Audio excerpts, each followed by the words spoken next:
Hey kids, I hope you're looking forward to another story. The story will be exactly on page 239.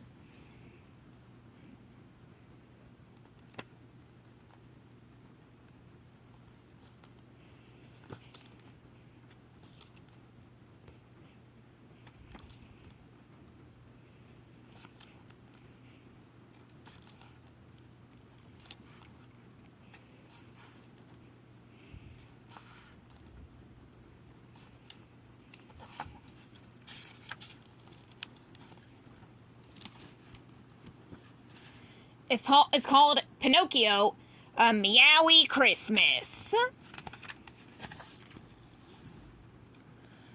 Look, Father, it's snowing! Pinocchio exclaimed. Let's see, the little boy gazed out the window at the twinkling village, now covered in a blanket of snow. This was his first winter as a real boy. So far, he loved everything about it.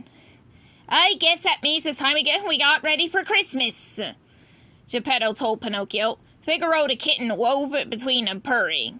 He was so excited about Christmas. The next day, Geppeto and Pinocchio went out and bought a Christmas tree. Then they started to decorate. Geppeto placed his Christmas trinkets around the workshop. Pinocchio hung bows and strands of garland on the walls. Soon the workshop was filled with holiday cheer. It's time for Christmas, Cleo, Pinocchio told the pretty goldfish, who leaped in excitement while Figaro pranced around the room, playing with the decorations.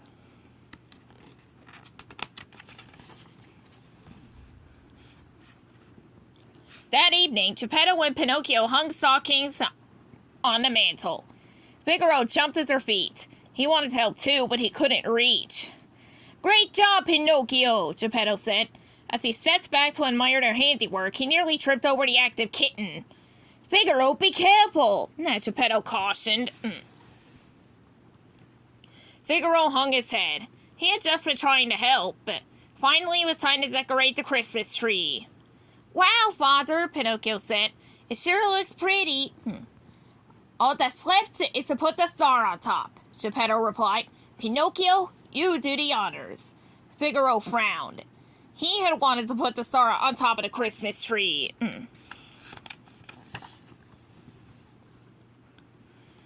With the workshop decorated, Geppeto sent about making Christmas Eve supper.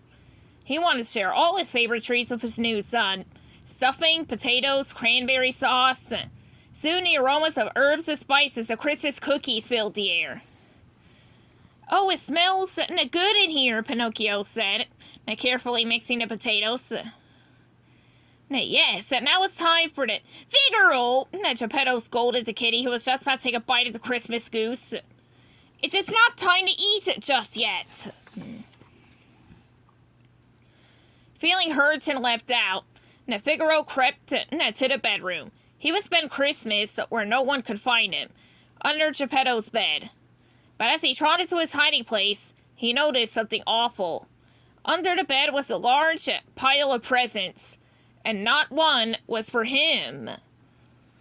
Look at the name tags there. To Cleo and to Pinocchio. Just then, the kitten heard Geppeto call, Figaro, Cleo, we'll be back soon. Be good, and don't eat the food while we're gone. First, Geppeto hadn't gotten him any presents, and now he and Pinocchio were off to have a Christmas adventure without him? That was the last straw.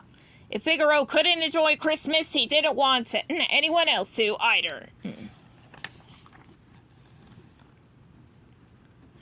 When the door closed, Figaro clawed the wrapping paper on the presents to pieces. He sped around the workshop, batting at the decorations. He even leaped at the Christmas tree, knocking all of Pinocchio's carefully hung ornaments to the ground. Cleo gurgled for him to stop, but Figaro wouldn't listen. Just as Figaro was about to sink his teeth into the Christmas goose, he heard the sound of someone small clearing his throat. It was Jiminy Cricket. Now listen here, Figaro, Jiminy said. The Blue Fairy is none too pleased by your behavior. And who knows what Santa thinks? How will Geppeto and Pinocchio feel when they come back and see what a mess you've made? Is this what Christmas is all about? Figaro looked down, ashamed. He knew Jiminy was right. No, luckily it's not too late to make things right, Jiminy continued, and I'm going to help you. Figaro licked at Jiminy's face gratefully, and the two got to working repairing all the damage the kitty had done. They rewrapped the presents to spruce up the tree. They also redecorated the room. Figaro even added his own holiday decorations. Soon the place sparkled and twinkled brightly, looking as holly and jolly as a Christmas card. Not too shabby, Jiminy observed with an approving nod, while Cleo did a happy swirl.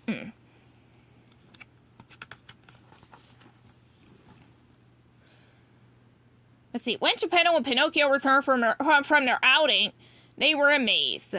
I'd say you've earned your Christmas presents early, said Geppeto. And with that, he showed Figaro what he and Pinocchio had gone out to get. Fresh cream! Figaro was overjoyed. Pinocchio and Geppeto hadn't forgotten him after all.